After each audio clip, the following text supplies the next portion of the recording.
Hey everybody, and welcome back to Legendary Language Learner. I'm Matthew Boyle, and in today's video, I'm going to show you the best language learning game that you can play online.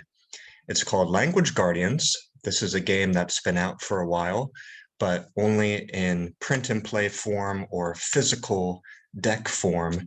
Now we have a version available to be played virtually online. And I really want to thank here at the beginning of this video, Shaina Smith, who is a fan and a customer of this game, and she helped to prepare this on playingcards.io. Now, why do I say this is the best language learning game that you can play online? Well, because it really facilitates conversational practice, and it is a framework to help you creatively speak about different topics. A lot of games out there, they tend to teach you or tell you something that you must say, or see if you know the right answer to be able to pass to further levels. But this game is really something that can encourage you to actually speak in a creative way about different things that you know. So let's get into this video. I'm going to show you how you can actually access this and get it to work for you and how it actually works. Let me do a new share and show you playingcards.io. This is a really cool website where you can upload and create your own games or play games that are already there. So what you're going to do is go to this website, playingcards.io, scroll down, and you want to find where you can create your own custom room and hit that button. And then you will go to start a blank room. Okay, it's loading up. Okay, you will enter that. And then in here, you're going to go over to the little suitcase where you can edit this room. Go to Room Options, scroll down a little bit, and go to Import from File. You're going to hit that button, and that's going to open up to your desktop or wherever on your computer, and then you can upload the file. Now, where exactly you can get the file for that game, I'm going to put in the description below this YouTube video because I'm not exactly sure what is the best way for me to share that with you guys yet. I might do something with Dropbox or Gmail Drive or something else. So look for details in the description about how you can actually get that file from me, but I'm open to sharing that and helping you to get that. I'm just not sure the best way yet.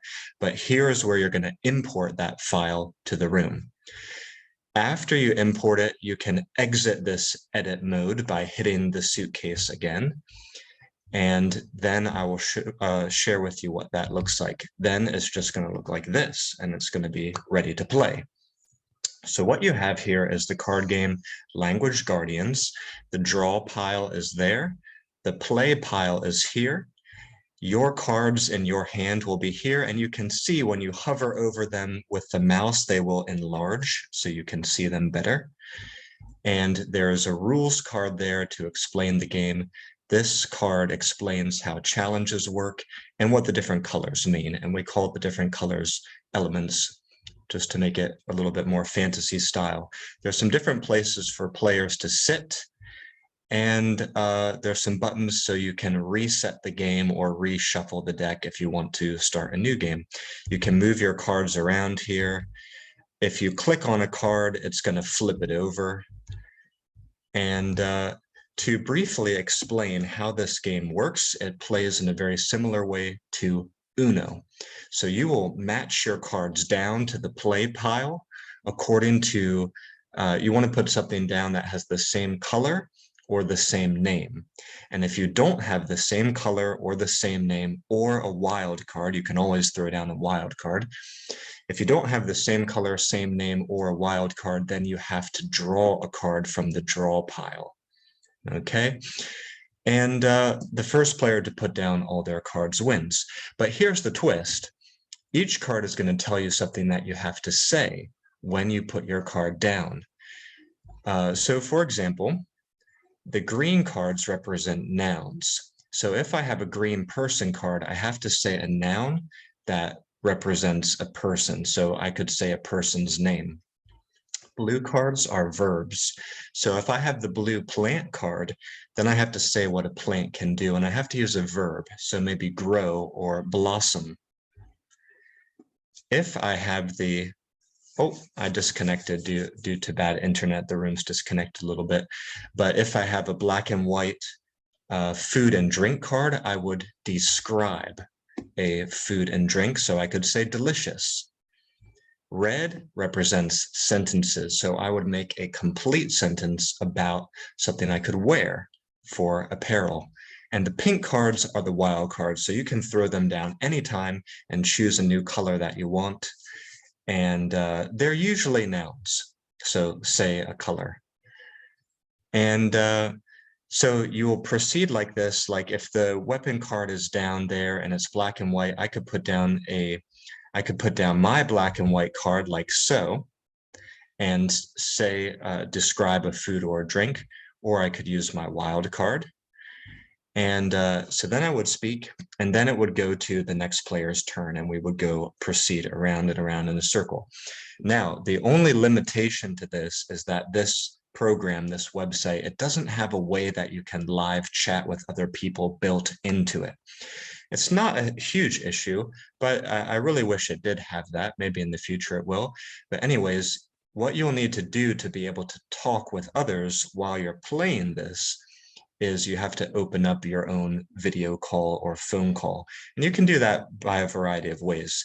You could do Zoom, you could do Skype, you could do a Facebook video call, you could do it over your Gmail system, or you could just get on the phone, just give them a phone call the good old-fashioned way. You're going to need a way that you can at least hear and talk to others, if not see them. But I think to be able to see them would be great as well. And I would recommend Zoom, because with Zoom, it will put everybody in a little grid video over there so you can see people's faces and see their body language a little bit. Also, Zoom will let you screen share very easily. That is convenient because you could screen share, for example, Google Translate or some other document to show that what you said is correct, or you could look up things during the game and screen share to others. So I think it would be great to have Google Translate or something like that up and screen share it for players to see when you're talking about the different languages that you're playing with. Because by the way, you can play this in any language that you want to. So that's it for today's video. I just wanted to pop on here really quick and show you how this can work for you. Again, I'm going to find out the best way to share the drive so that you can upload these cards and create your own room. When you create your own room, then you can share the link over here. There's a little share. I forgot to mention that. You can share out the room code to others so that they can join into your game. And that will stay good.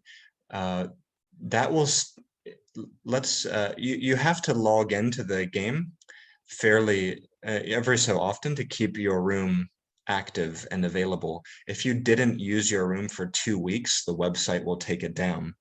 But that's not such a big deal because you can always quickly start a new room and upload the drive, the files again of these picture cards.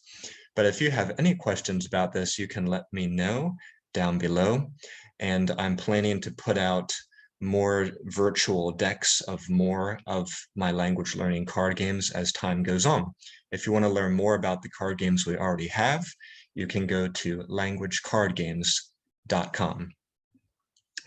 Thank you so much for watching, and I'll see you back here next time. Bye-bye for now.